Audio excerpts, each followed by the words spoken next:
Hello, this is Jeff Nager with AMD World Championship of Custom Bike Building. I'm standing next to Rene from the Netherlands, and we're standing next to his creation. It's a board track racer, and it plays homage to the old board track racers from Harley Davidson. Yeah, it's a late 20 model of the board track style, the 21 cubic inch, where Harley put world speed record in the late 20s of about 100 miles an hour. So. Now this bike has the look, but a lot of the components are, actually almost 90% of the components are made by you in your shop. How did you start on this project? Well, it started out with a couple of pictures of the original, and I always wanted to build a vintage looking bike. But parts of the original bike are very hard to come by in the Netherlands. So I started out with a couple of tubing, a couple of ideas, a couple of pictures, 2 wheels, an old French static water pump engine, and then I started.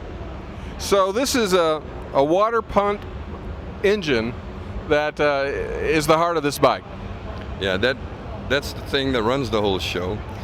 I wanted the classic looks because Harley had always the push rod covers on the right side.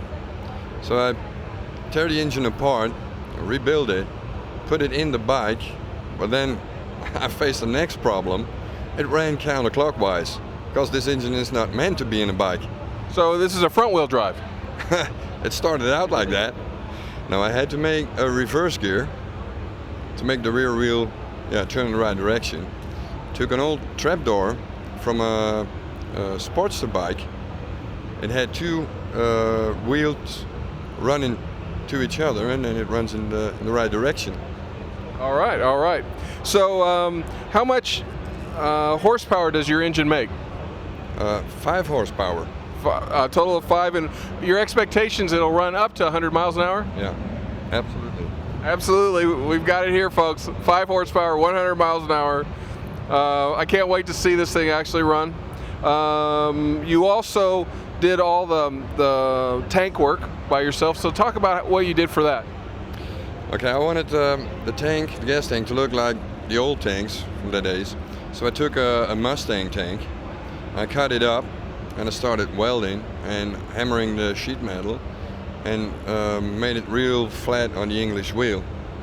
But to make one tank half is not so hard, but you have to make 2 identical tanks. And that's harder? Absolutely. It took me a week to make this. Well, it's a gorgeous tank. Thank you. And I cannot pronounce the name that's on the tank. What is that? It's called Revatu. And I doubt if any of you guys can pronounce that either.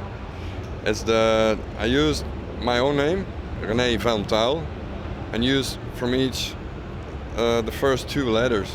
So that's how I came up with this name. And what's that? How do you pronounce it again? Revatu. Gesundheit. So let's talk about the front end.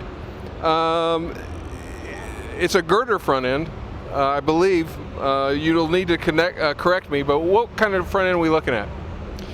Well, it's tubing material. It's just like the old days.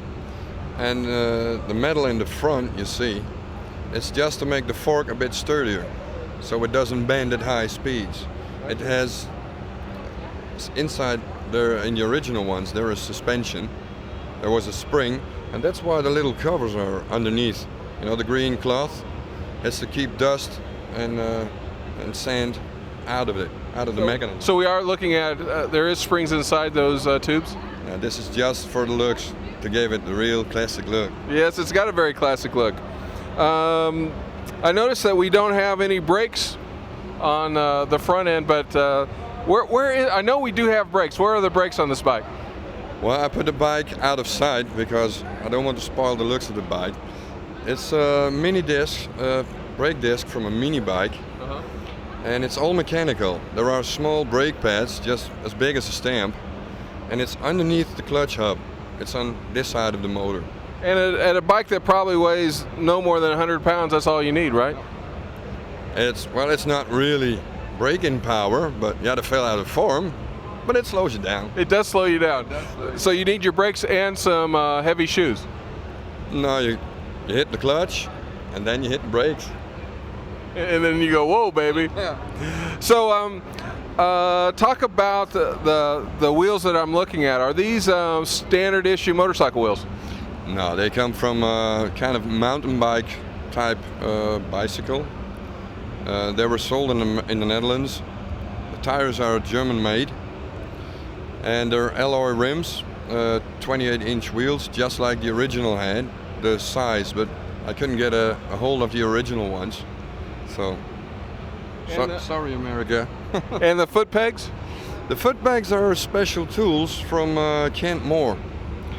They're tools to make seals go in an engine, and I had 2 of them. I said, hey man, they look nice. They're American and they look nice on this bike. They do look very nice. The clutch hub over here looks really cool, very industrial. Yeah, well, I made it from, it's a clutch from an automatic GM 180 transmission. I tore it apart and I took the drive-away clutch, cut it up, put everything in my lathe, welded it together, put a couple of original discs in it, and it works really good. Rene, how long did it take you to build this bike? I've been working on this for 3 months. Yeah. And on average, how many custom bikes do you build a year? That depends. Sometimes 2, sometimes 4. But the customers who like it, you know, the population's still growing. And how is the custom bike Harley business in the Netherlands? We love it. Yeah, we got a lot of enthusiasts who start on other bikes, and if they talk to me, I make sure to buy a Harley. Very good. All right, well there you go. That's the update on this great looking bike from Rene. Rene, thanks so much. Good luck in the show. Thank you, and yeah, we'll see where we're in. All right.